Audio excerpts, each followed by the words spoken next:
ಏನೇನು ಯೋಜನೆಗಳು, ಏನು ರೈತರು ಏನ್ ಸಂಕಷ್ಟಕ್ಕೆ ಗುರಿಯಾಗಿದ್ದಾರೆ ಅಂತಕ್ಕಂಥದನ್ನ ಅರಿತು ಈ ಕ್ಷೇತ್ರದಲ್ಲಿ ಅತಿ ಹೆಚ್ಚು ಕುರಿ ಮತ್ತು ಮೇಕೆ ಸಾಕಾಣಿಕೆ ಅಲ್ಲಿ ತೊಡಗಿದ್ದಾರೆ ರೈತರು.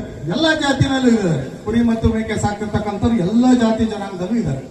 ಅವರಿಗೆ ಏನು ಯೋಜನೆಗಳನ್ನ ಕೊಟ್ರೆ ಬಡವರಿಗೆ ತಲುಪುತ್ತೆ. ಕೃಷಿ ಬಿಟ್ರೆ ಎರಡನೇ ದೊಡ್ಡ ಕೈಗಾರಿಕೆ ಅಂದ್ರೆ ಹೈನುಗಾರಿಕೆ. ಈ ಹೈನುಗಾರಿಕೆಯಿಂದ ಜೀವನ ನಡೆಸ್ತಕ್ಕಂಥವ್ರು ಎಷ್ಟು ಜನ ಹಾಲು ಉತ್ಪಾದಕರ ಸಂಘದಲ್ಲಿ ಹಾಲಾಕಂತಾರಿದ್ದೀರಾ. ಇನ್ನು ಹಸು ಕರುಗಳನ್ನು ಹೆಚ್ಚಿನ ಸಂಖ್ಯೆಯಲ್ಲಿ ತರಬಹುದಾಯಿತು. ಈ ಭಾಗದ ರೈತರನ್ನ ಇನ್ನೂ ಹೆಚ್ಚಿನ ಗುರುತಿಸಬಹುದಾಯಿತು. ನೀವು ಮಾಡಿರೋ ಕಾರ್ಯಕ್ರಮ ನಮಗೆ ಫೇಲ್ ಆಗಿದೆ. ಯಾರು ಅಧಿಕಾರಿಗಳಿಗೆ ಜವಾಬ್ದಾರಿ ತಗೊಂಡಿದ್ದೀರಾ? ನಮ್ಗೆ ಒಂದ್ ದಿವಸ ಮುಂಚೆ ಹೇಳಿದ್ರೆ ನಾವೊಂದು 1000 ಜನ ಸೇರಿಸ್ತೀವಿ. ಈ ತರ ಒಂದು ಮಹತ್ತರವಾದ ಒಂದು ಕಾರ್ಯಕ್ರಮ ನಮ್ಮ ನಾಯಕರು ಬರ್ತಾರೆ ಅಂದಾಗ ಜನಗಳಿಗೆ ತಿಳಿಬೇಕಲ್ಲ. ಸಾಧನೆ ಮಾಡಿರೋದು ನಾವ್ಯಾವುದು ಡೂಪ್ಲಿಕೇಟ್ ಹೇಳ್ತಾ ಇಲ್ಲ ಅಥವಾ ಹೊಗಳಿಕೆ ಹೇಳ್ಕಂತಾ ಇಲ್ಲ. ಅವರು 50 ವರ್ಷಗಳಿಂದ ನಿರಂತರವಾಗಿ ಯಾವುದೇ ಒಂದು ಫ್ಯಾಕ್ಟರಿ ಮಾಡಿಲ್ಲ, ಎಜುಕೇಶನ್ ಟ್ರಸ್ಟ್ ಮಾಡಿಲ್ಲ, ರಿಯಲ್ ಎಸ್ಟೇಟ್ ಮಾಡಿಲ್ಲ, ದಂಧೆ ಮಾಡಿಲ್ಲ. ನಿರಂತರ ಅವರು ರಾಜಕಾರಣನೇ ಸೇವೆ ಆಗಿದೆ. ಇದನ್ನ ಜನಕ್ಕೆ ಗುರುತಿಸಬೇಕು, ಗೊತ್ತಾಗಬೇಕು ಜನಕ್ಕೆ ಅವ್ರೇನ್ ಸೇವೆ ಮಾಡ್ತಾರೆ, ಏನ್ ಮಾಡಿದ್ದಾರೆ ಅಂತ.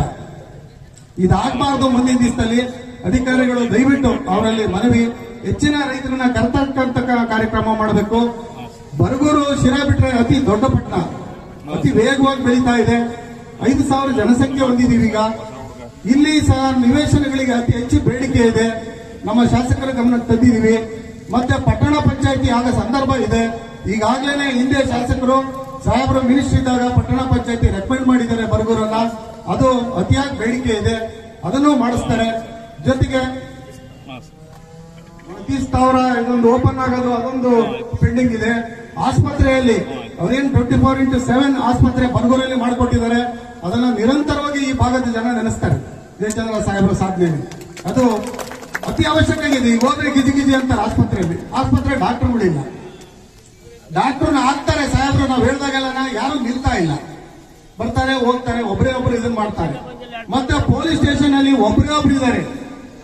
ಇಲ್ಲಿ ಪೊಲೀಸ್ ಸಿಬ್ಬಂದಿದು ತುಂಬಾ ಅವಶ್ಯಕತೆ ಇದೆ. ಈ ತರ ಅದರಲ್ಲಿ ಬಸ್ಸುಗಳ ಸೌಲಭ್ಯ, ವಿದ್ಯಾರ್ಥಿಗಳಿಗೆ ಬಸ್ಸಿನ ಸೌಲಭ್ಯ, ಆರೆಗೆರೆಗೆ ಬರಗೂರಿಂದಲೂ ವಿದ್ಯಾರ್ಥಿಗಳಿಗೆ ಹೋಗೋದಕ್ಕೆ ಬಸ್ಸಿನ ಸೌಲಭ್ಯ, ಇವೆಲ್ಲವನ್ನೂ ಹೊರತಿದ್ದಾರೆ. ಸಾಹೇಬ್ರ ಗಮನದಲ್ಲಿ ಇದೆ, ಅವನ್ನೆಲ್ಲವನ್ನೂ ಮಾಡ್ತಾರೆ.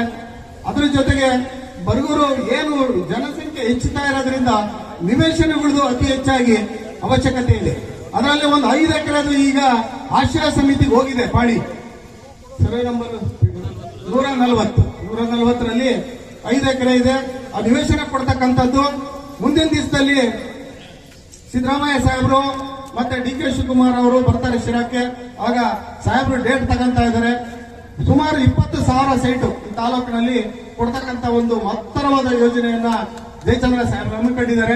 ಎಲ್ಲ ಬಡವರಿಗೂ ಸೈಟ್ ಸಿಗ್ಬೇಕು, ಅವರಷ್ಟೇ ಮಹತ್ವಕರ ಆಸೆ. ಎಲ್ಲ ಬಡವರು ಏನಿದ್ದಾರೆ ಆ ಸೈಟ್ ನಿವೇಶನ ರೈತರಿಗೆ ನಿವೇಶನ ಕೊಡ್ತಕ್ಕಂಥ ಕಾರ್ಯಕ್ರಮ ನಾವು ಮಾಡಬೇಕು ಅಂತಕ್ಕಂಥದ್ದು ಇದೆ. ಜೊತೆಗೆ ನಮ್ಮ ವೆಟರ್ನರಿ ಇಲಾಖೆ ರೆಡ್ಡಿ ಅವರು ಹೇಳಿರು ಆಗ್ಲೇ, ವಧಾಗಾರ ಏನು ಕುರಿ ಸಾಕಾಣಿಕೆ ಮಾಡೋದಿದೆ ರಾಜ್ಯದಲ್ಲಿ ಎಲ್ಲೂ ಇಲ್ಲ.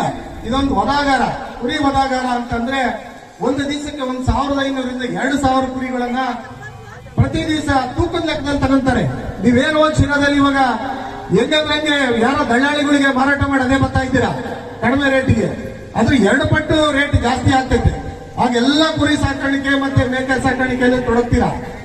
ಆ ಒಂದು ಮಹತ್ತರವಾದನ್ನ ಬಡವರ ನಾಡಿ ಬಿಡ್ತಾ ಏನು ರೈತರು ಕಷ್ಟ ಪಡ್ತಾ ಇದ್ದಾರೆ. ಕೃಷಿ ಬಿಟ್ರೆ ಹೈನುಗಾರಿಕೆಗೆ ಅತಿ ಹೆಚ್ಚಾಗಿರೋದ್ರಿಂದ ಹೈನುಗಾರಿಕೆಯಲ್ಲಿ ಕುರಿ ಮತ್ತು ಮೇಕೆಗೆ ಅತಿ ಸಾಕಾಣಿಕೆ ನಿರಂತರವಾಗಿರೋದ್ರಿಂದ ಅದಕ್ಕೆ ಬೇಡಿಕೆ ಬರೋದಕ್ಕೋಸ್ಕರ ಅವನ್ನ ಮುಂಚೂಣಿ ರೈತರಿಗೆ ತರಬೇಕು, ಸಂಕಷ್ಟದಿಂದ ಹೊರಗಡೆ ಬರಬೇಕು ರೈತರು ಅನ್ನೋದಕ್ಕೆ ಅವಾಗ